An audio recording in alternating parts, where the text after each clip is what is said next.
Welcome to English 1120, Introduction to Grammar. This week, our focus is on sentence transformations. As we move into this topic, I just want to remind us about why we're doing this. We're not doing this because diagramming sentences is our goal. Talking about sentence transformations, talking about grammar, learning how to diagram sentences. The whole point here is to help us better understand how English grammar works so that we can explain it to others, so that we can use grammar more consistently and effectively in our own writing or speech. So as we go through this today, I don't want you to get too worried about what are the particular steps. You can always come back and review them. The goal here is just so that you get a clearer understanding of how English works as a system and how it can be manipulated by users of that system, by us. So our goal today is to talk about 4 different kinds of transformations. We'll talk about the imperative form, negative, interrogative, and passive. So let's start, before we get to any of those, talking about the declarative. So declarative is sort of a basic sentence, right, where we say what is happening, a statement.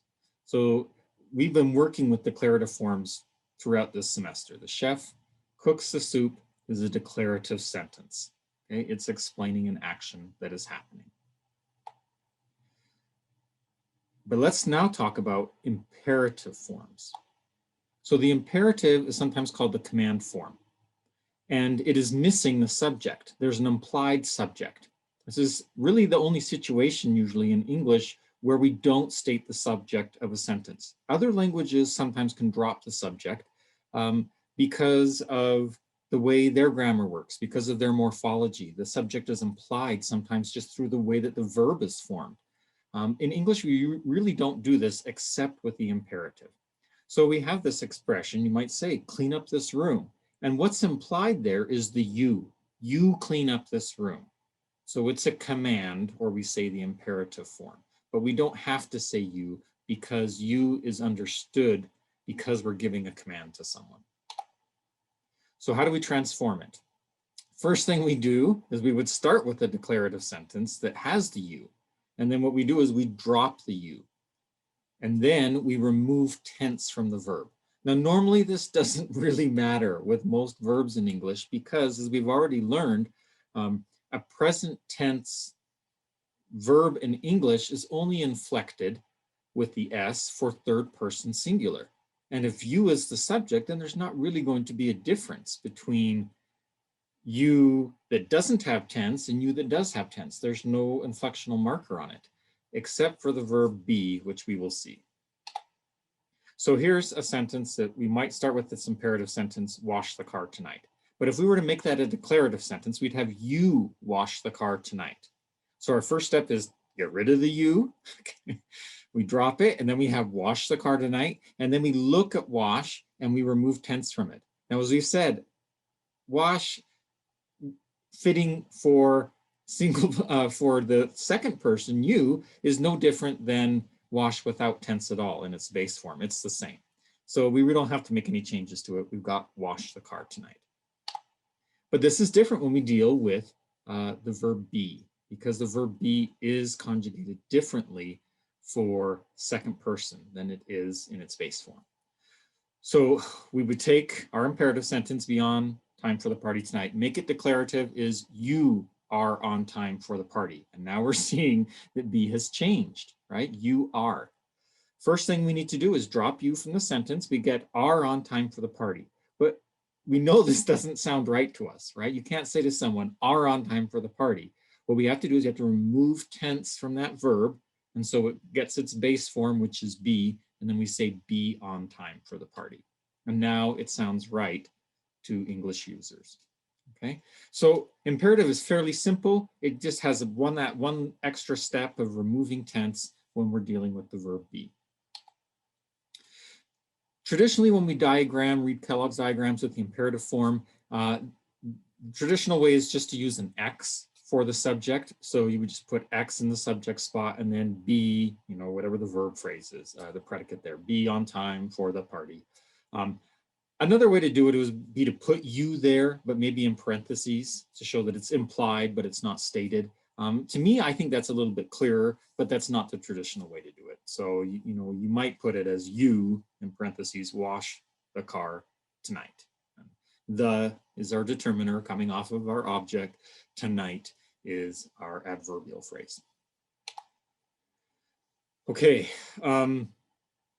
so as in summary here, our imperative is the command form and it's missing the subject. To get to it, we start with the declarative sentence, we drop the you, okay, and then we remove tense from the verb, which only really matters what the verb be. Let's now talk about negative transformations. So what is the negative? The negative is the opposite of the affirmative. In other words, it's a statement that is not true. And that's what we're trying to emphasize. So we use the use of the not word after the first part or first component of the main verb phrase. Okay, so here's an example sentence. She will not like that coat. Or we were not in the room at that time. Those are both negative sentences. Let's talk about how to transform it. So if you're starting out with a normal declarative sentence, you look at the auxiliary. If there's no auxiliary, okay, add do as an auxiliary. And this is, we haven't really talked about do very much so far in our course. We've talked a lot about have auxiliary and the be auxiliary, and we talked about modals, but the do is sort of this helper one, and this is one of the ways that it helps. It helps forming the negative. So we add the do if there's no other auxiliary, unless be is the main verb. If be is the main verb, then we do not need to add the do. It's just a special verb in English, okay? Then we place not after our first auxiliary, okay? Or if be is our only auxiliary, we put it there. Now, there are some dialects of English that where have as main verb can function similar to be. Some forms of British English, for instance, you may hear this. We'll talk about a couple examples later, but generally in American English, be is the only exception. You can't use have in this same way. So let's take a look at an example here. We were in the room at that time. Let's identify our main verb phrase. Okay, it consists of one word, were. Okay, because it's be, we don't have to add the auxiliary do. Any other one we would. So then we can just leave it alone as were, okay? And then we add the not after the first part of our main verb phrase. Since we only have one part of our main verb phrase, then we're going to add the not after that word. So we were not in the room at that time. Let's look at another example. The student has a new book. Let's identify our main verb phrase. Our main verb phrase also has just one word. It's has. Okay. Now has is not be, which means we have to add the do helper auxiliary here. So we add it in front. Now you'll notice what's happening here is has was inflected for past. The student has, not the student have. So we take, when we put do in front, then as the auxiliary, okay, in front of our main verb, it's taking the tense. And so our main verb does not have tense anymore. It's in its base form. So the student does have a new book. Now that's actually a grammatical sentence. That's what we might call maybe an emphatic form here, where we're really trying to emphasize the affirmative there. This is absolutely true. The student does have a new book. We usually don't use the does unless we're trying to respond to maybe some doubt or some question about whether the statement is true. But it also works. We could if we wanted to add it. But now that we've got that does, okay, then we add the not after the first part of our main verb phrase, which is our do auxiliary. So does not have. So the student does not have a new book. We took it from a affirmative sentence to a negative sentence following those steps. Okay. Now, before we get there, I just want to go back and just mention something here. As I mentioned, have in some dialects of English can function like be. So there are some forms of British English, for instance, where we wouldn't have to add the does here. We could just say the student has not a new book, or student hasn't a new book. That's not typical in American English. It would sound awkward. So in American English, we definitely add the do when we are negating a sentence with have as the main verb. Some dialects might not. Okay? So to diagram it, really what we do is read Kellogg's generally diagrams show the not as an adverbial modifier, kind of like an adverb there coming off of the main verb. So we were not in the room at that time. Okay. Same thing, the student does not have a new book. All right. The heading there is wrong. I should say the negative, but as we talked about, the negative is the opposite of the affirmative. Okay, it uses the word not after the first part of the main verb phrase. And the first thing we need to do is look at the main verb phrase. If there's no auxiliary, we're going to add do unless it's a be verb. Okay, and then we're going to put the not after that first auxiliary, or if it is a be, there's no auxiliary, and we just put the not after the be. Now let's take a look at interrogative transformations. So the interrogative is questions. Okay, that's what it means to interrogate or interrogative, ask questions. There's two main types of questions that we make in English: yes, no questions and WH questions. The yes, no questions are asking generally for confirmation. There's some kind of doubt or question. We just want to be confirmed. WH questions are asking for missing information. So our first sample sentence here, do you have time to help me, is a yes, no. It's asking for confirmation, yes or no. The second question is what we consider a WH question. It's asking for missing information. Where is the main office? The missing information is the location of the main office. Let's talk first about yes, no questions and how to form them. So the first thing we want to do is when we start with a declarative sentence, we want to move the first auxiliary to the beginning of the sentence. Now, if there is no auxiliary, okay, and if be is the main verb, then we move be. Otherwise, we need to add an auxiliary and move it, and we use the do. So this is the second situation where we're using do as this helper. We use it with negation, but we also use it with question formation, okay? And remember, do is going to take the tense, okay? So here's an example. If we wanted to make the question, has Kim been studying for hours? We would start off with the question, Kim has been studying for hours. And then we look at that main verb phrase, we've got an auxiliary, has.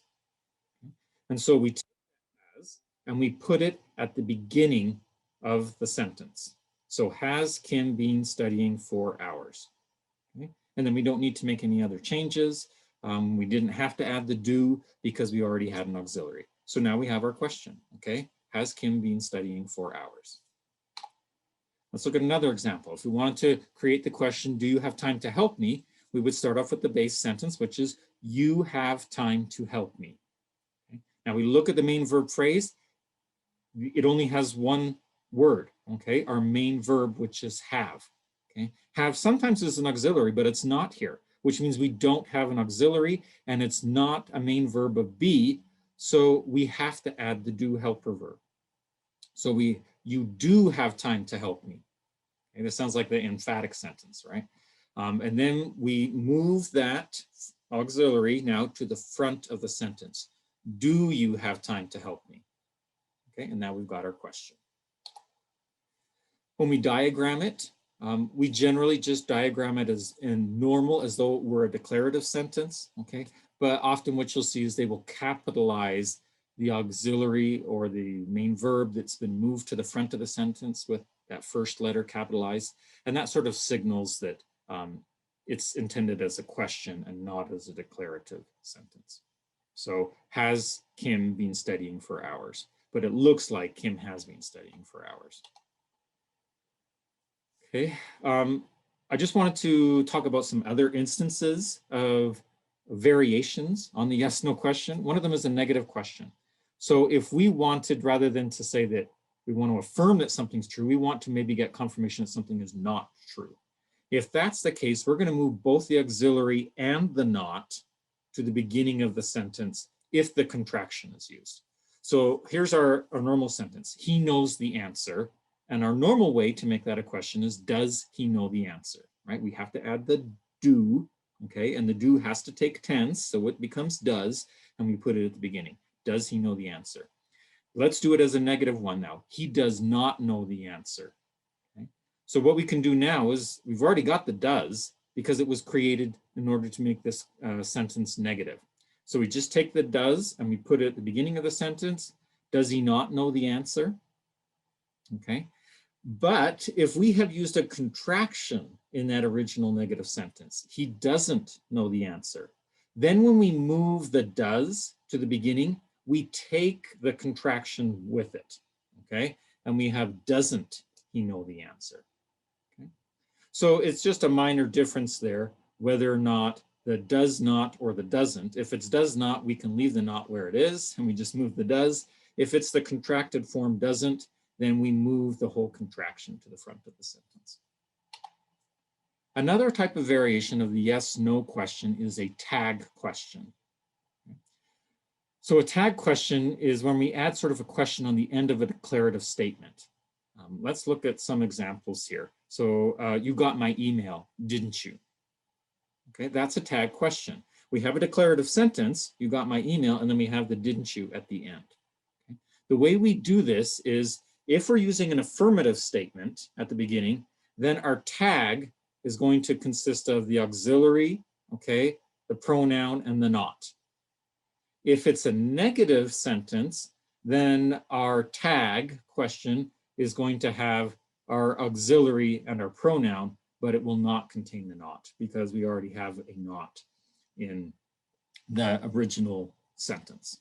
So you got my email, and then now we're going to do the negative form, didn't you? But if a sentence starts out negative, you didn't get my email, did you? Okay, now we don't have the not in the tag because the not was already in the original sentence. You will come, won't you? Or you won't come, will you? All right, so we can see there how that shifts. But in each case, we have the auxiliary and the pronoun in the tag. It's just whether or not we include the not with the tag or not. And it just depends. It's the opposite of whatever the original sentence was. Right, now let's move into sort of part two of interrogatives, which are the WH questions. These are one step more complicated. Okay? WH questions are called WH questions because they consist usually of some kind of WH word, you know, who, what, when, whose, why, how is considered a WH word. These questions are not asking for confirmation, they're asking for missing information. The speaker or the writer is missing something and needs that information filled in. So a couple examples, which bike did you buy? Okay. We're asking about some kind of descriptor of the bike. Okay. Where is the main office? We're asking for the location of the office. So these will follow to some degree the same steps as a yes/no question, but then they have more after. So the first thing we want to do is we want to figure out what that underlying sentence is with as not a question, as sort of a declarative sentence. And we'll replace the WH word with an indefinite pronoun or phrase. So something, someone, somewhere, okay, in some manner or for some reason, okay? And then what we're going to do is we're going to move the main verb, or if there's an auxiliary, move the first auxiliary to the beginning of the sentence. Now here, we will need to add and move do if there's no auxiliary. Okay, or if the main verb is be, and if the question word is part of the subject. Now, it sounds a little complicated. We'll look at some examples to clarify that. And then lastly, we will replace the indefinite pronoun or phrase with the WH word or phrase and move that back to the beginning of the sentence. So what we're trying to learn how to do is how to go from question to declarative to question. So if here's our question is, where is the main office? To turn that into a declarative sentence, we would say the main office is, and the unknown information is somewhere. We don't know where, okay? Now the first step after we've got that, okay, is to take our first auxiliary and move it to the front of the sentence. Now there is no auxiliary here. Be is the main verb, okay? And so we can just move it to the front of the sentence. We don't have to do anything strange. You know, this isn't a question about the subject. You know, the question, the unknown information is actually the in the predicate of the sentence, the somewhere. Okay, so we move is to the front. Is the main office somewhere? Okay, now it sounds kind of like a yes, no question, right? Is the main office somewhere? And that's kind of that first step that we've taken. But now what we need to do is change that indefinite back to the WH word. Is the main office where? And then we take the WH word and we stick it at the front of the sentence. Where is the main office? It seems kind of complicated to go through that process, but now we understand how we can move between a declarative and an interrogative. Let's look at another example. Okay, this one's a little bit different because our missing information is part of the subject. Who forgot their bag? So if we make that a declarative statement, it's someone forgot their bag. And I'm using the third person gender neutral pronoun here. Okay. So someone forgot their bag. Now we look at forgot. This is our main verb phrase. There is no auxiliary. Normally we would need to add the do. Okay. But in this case, we don't have to do that because our unknown, okay, our indefinite or our WH word is about the subject. And if that's the case, we don't have to add a do. Okay. So we take the forgot, we put it at the beginning of the sentence, forgot someone their bag. Okay. And then we change the someone back into who, forgot who their bag. And then we take the who and we put it at the beginning of the sentence, who forgot their bag. Okay, and now we've got a question. Again, those steps may have seemed really long and confusing, but they're all the steps we need to follow because there's different kinds of contexts or situations. So we're going to look at one more. This one is a little bit different.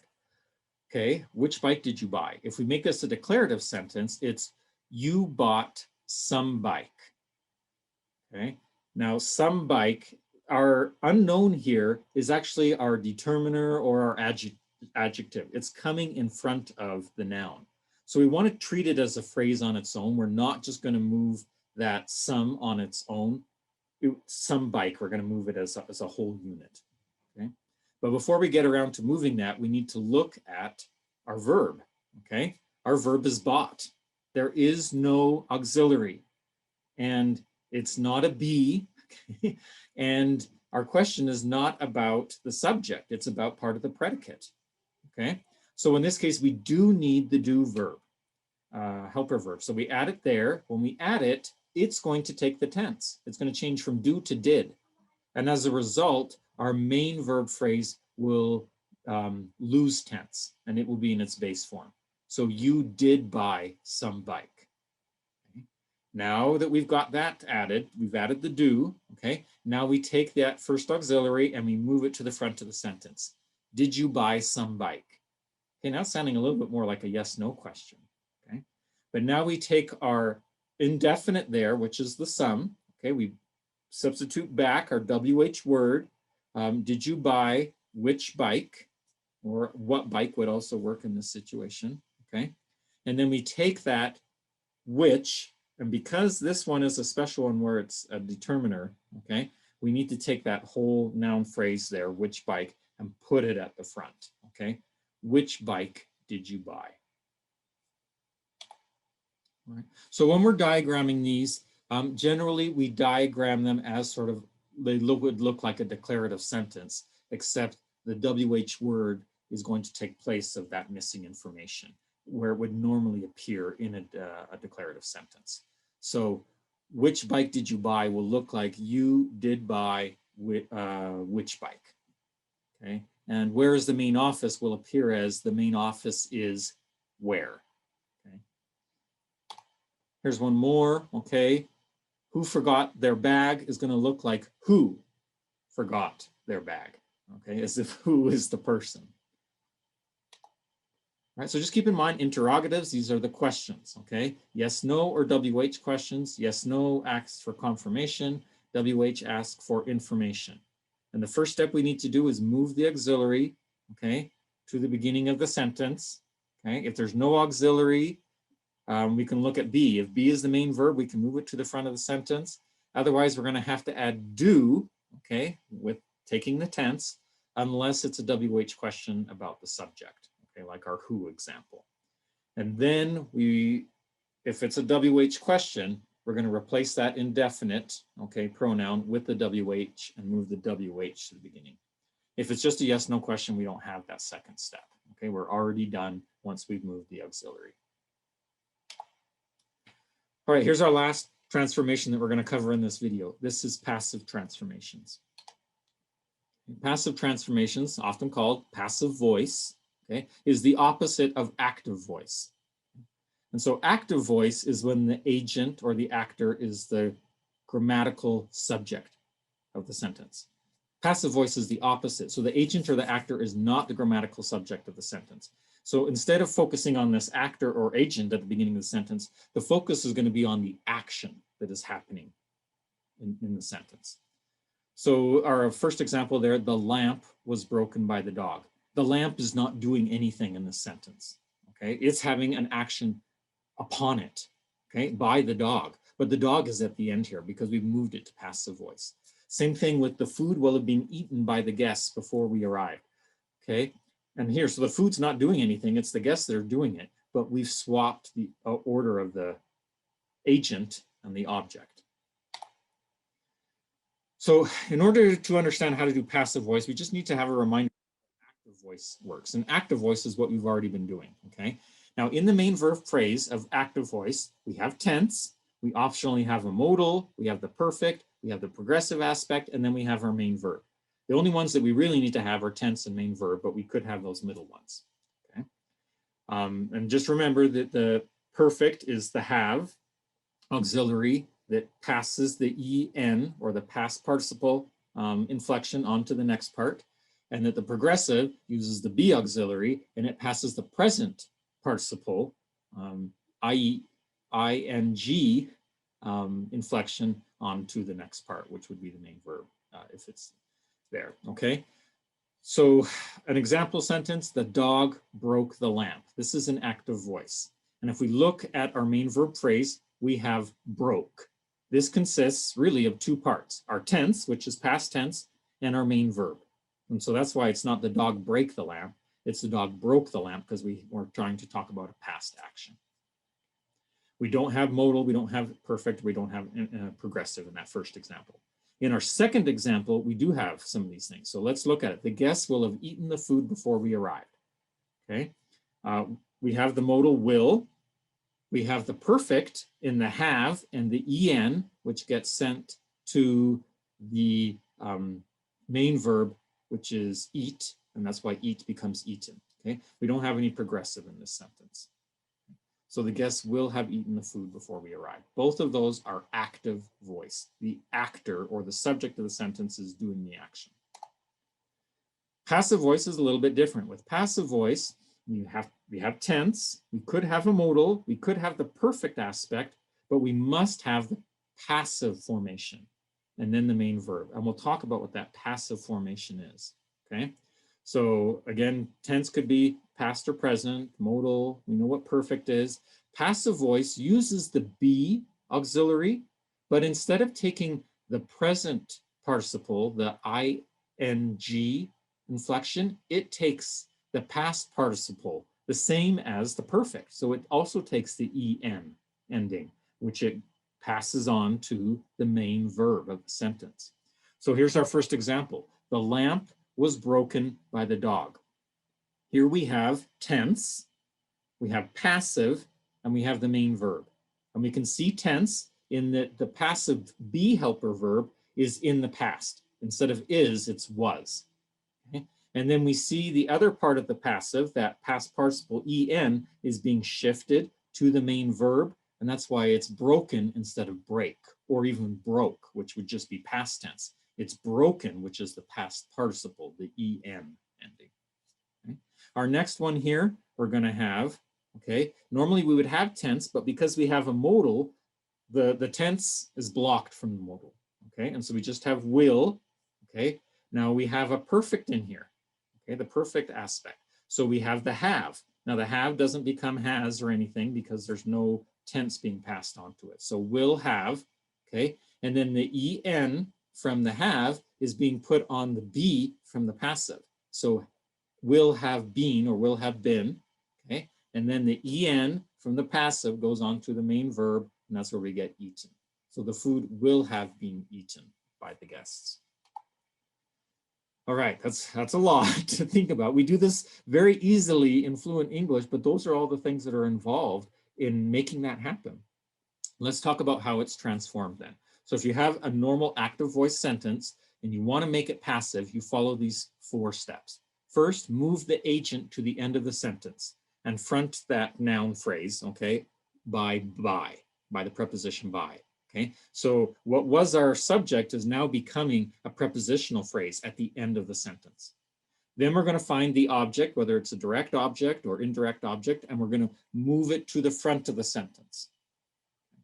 Then we're going to insert the passive construction, which is the be plus the en, okay, and put that at the end of the main verb phrase right before the main verb.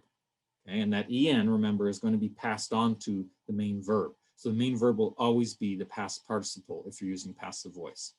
Okay? Now, optionally, once we've made those transformations, we swap them, we add the passive to the verb phrase, we can get rid of that prepositional phrase at the end that has the agent in it, the by whoever or whatever.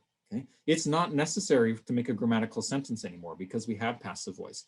And this is the advantage of using passive voice. Now, you'll hear many grammar people and grammar programs, if you try to use passive voice, they will often highlight that phrase and say, oh, avoid passive voice, you know. And it's true that passive voice is more cognitively demanding to read. It takes more effort on the reader or the listener's part. But there are sometimes some very good reasons to use passive voice because we want to take the actor or the agent out of the sentence completely. Sometimes it's to reduce culpability, right? We don't want to blame the person for the action that has happened. We don't want to associate with them. There could be other reasons. We just want to focus on the action. We don't care who did it. Maybe who did it, we don't even know who did it, and it's not necessary. We're doing more scientific writing, or we're describing a process that happened. And we just want to describe the steps of the process, not focus on who did the action. So there are good reasons to use passive, but we should have good reasons for using it if we are going to use it and not just use it for fun, because it does make sentences longer or more cognitively complicated. So let's look at our transformation steps here. We were in the room. Oh, nope, sorry, I'm going to skip that one. That's from our negative one. Here it is. Missed that slide. So the dog broke the lamp. This is active, okay? Now we're going to, first thing we do is we're going to take that subject or that agent and move it to the end of the sentence. Okay, so broke the lamp by the dog. Okay, now we're going to take our object and put it at the front of the sentence. So the lamp broke by the dog. Okay, now this doesn't really make sense, the sentence at this point, because we haven't added the passive. And that's what we do now. We're going to add the be auxiliary, okay, and we're going to take the main verb and put it in the past participle form. So broke or break will become broken. So the lamp was broken by the dog. And we're using was because that original sentence had the verb in the past tense. So the tense goes to the auxiliary be instead of to the main verb. Okay, so the lamp was broken by the dog, or even just the lamp was broken. Now, there is something else to think about here. I just want to mention there are some verbs in English like break, where you could say the lamp was broken. You could also say the lamp broke. Now, this is a different meaning of broke from the dog broke the lamp. This is a meaning that means something became broken. Okay, and we can do this with a small number. There are certain verbs in English where we can do this, where the lamp broke. We're not saying the lamp is doing the breaking, but it became broken. You could say that, or you could say the lamp was broken. The idea behind the lamp was broken is that we're focusing a little more on the action of it breaking, not just on the result of it having become broken. But they have very similar meanings. Let's take a look at this one here, okay?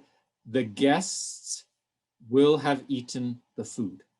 So our first step is to take the guests, which is missing an S on the first example there, and putting it at the end of the sentence, okay? So it's will have eaten the food by the guests. Then we take our object, the food, and we put it at the beginning of the sentence. The food will have eaten by the guests. Okay, now we're not done here because we don't have passive at all in our main verb phrase. And so we add it in there right at the end, right before the main verb. So the food will have been or been eaten by the guests. Okay, and then you could drop even by the guests and just say the food will have been eaten. right? When we diagram these, okay, what we're doing is essentially we're showing that the main part of the verb here is going to be function like a linking verb, okay? So the lamp was broken. And we could even drop by the dog if we didn't want the prepositional phrase there, okay? And so that's why we've got that slanted line before the broken. This is functioning as a linking verb, okay? And so broken is describing the lamp. And that's why we've got it on the slant there.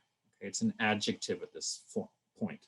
And this is a good thing to realize that in English, when we put a verb in passive voice, we're using the past participle, okay, which means it's functioning like an adjective. And we can see that here with the way this is diagrammed. Okay, again, I forgot to change the heading there that should say passive, okay? So remember, passive is the agent or the actor is not the grammatical subject of the sentence. The focus is on the action rather than the actor. And to do that, we're going to move the agent to the end of the sentence with the prepositional phrase of by. Then we'll move the object to the beginning of the sentence. Then we insert the passive voice, which is that be plus past participle inflection, okay, with right before the main verb. And the main verb takes that inflection. And then optionally, we can remove the prepositional by phrase at the end of the sentence if we don't care about the agent at all. So we covered 4 different things in this video. It's a little bit long. You might want to go back and review it at some point. The imperative, the negative, the interrogative, and the passive.